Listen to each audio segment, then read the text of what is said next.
ราคาที่มาเลเซียคือจากพันเมกามาเลเซียบ่อยเราเดินที่เราเปิดที่30 $33,000ราคาเต็มไทยแลนด์เนาะเต็มไทยแลนด์ Thailand more expensive โอ้ Thailand more expensive ตามเอเซอรี่ 1 million บาท yes 1 million บาทตามเอเซอรี่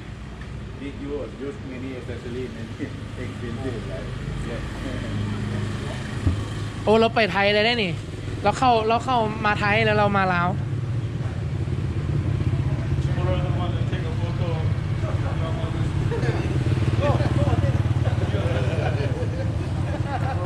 อะไรก็ จับกล้องให้ครับไปยืนรถ กินให้แรงตัวไม่ดีเลย ปลาแฟตมาป่ะปลาไปใส่ละ เข้าไปโอ้เดือดเล็กมากไม่ที่ข้านลูก ตอนนี้กำลังออกห้องแฮมย่างไปตลาดมืดเนาะโอเคคล้ายผี เอาตลาดมืดเนาะ ไอตลาดมืดสมซื่อยังไงก็มาข้างน้ำอิฐ ทางน้ำอิฐมาเลย รู้สึกดีใจหลาย แมนบ่เนาะ ที่ว่าขี่รถจักรมาได้ อ๋อมาข้างน้ำอิฐมาผู้เดียวเหลือนั่นมากับผู้สาววะ วันนี้เซ็นเซอร์เลยเนาะ โอ้โหเซนเซอร์ได้เต็มๆมาแล้วนี่ ต้นเลยเนาะ มาไม่บี้เขาเตือนจะว่ามาข้างน้ำอิฐนี่นะมาเนี่ยผู้เดียวเดี๋ยวนั้นมากับผู้สาวเพิ่น89เท่ามากับผู้สาวเพิ่นเท่านี้มาเท่าเดียวผู้เดียวกำลังไปชอบกินข้าวเนาะเดี๋ยวเบิ่งน้ำกันว่ามียังกินจังหน่อยนะโอเค รีวิวดิจะบอกว่าเท่าไหร่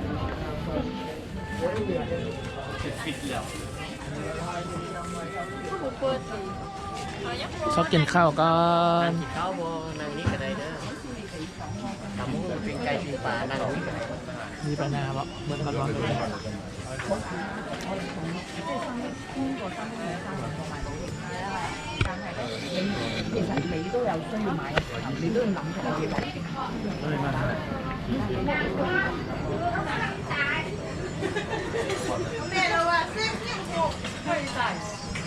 你买了一个，你带着就。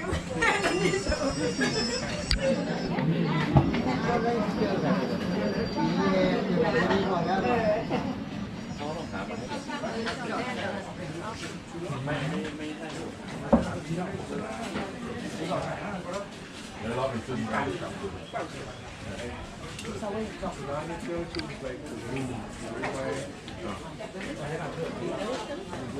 ตัวไหน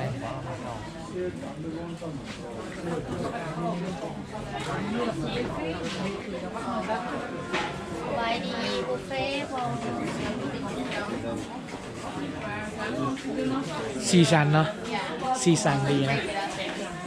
ระวังน้ำห้อนทางหลังนี่กว้างดีว่ะเอาเส้นเล็กก่อนเอาเตโต้แล้วเตโต้เลยเอาใส่กันได้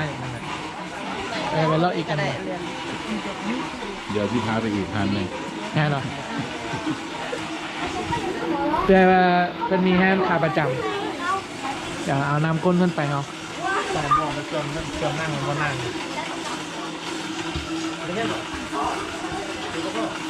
เพื่อนมีแฮนขาประจำเอาน้ำก้นขึ้นไปจางผู้ใช้ไปใส่ถ่ายรูปแล้วปั้นฮะพอดีฮอตแคมป์ก่อนไงฮอตไปละ พูดทานทำหยิบ แสดงว่าเพื่อนกำลังโค้งแล้วตอนนี้โค้งละโค้งตามขบวน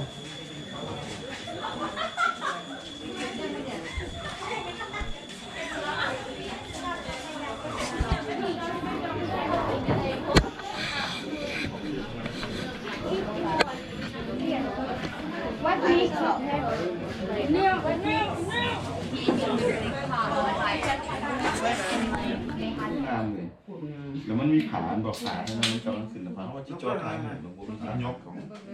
เดินเป็นดวงนี้ของกูเกิลนะกูเกิลเลย3 ปอกกูเกิลที่จะรอดูใส่แล้วขึ้น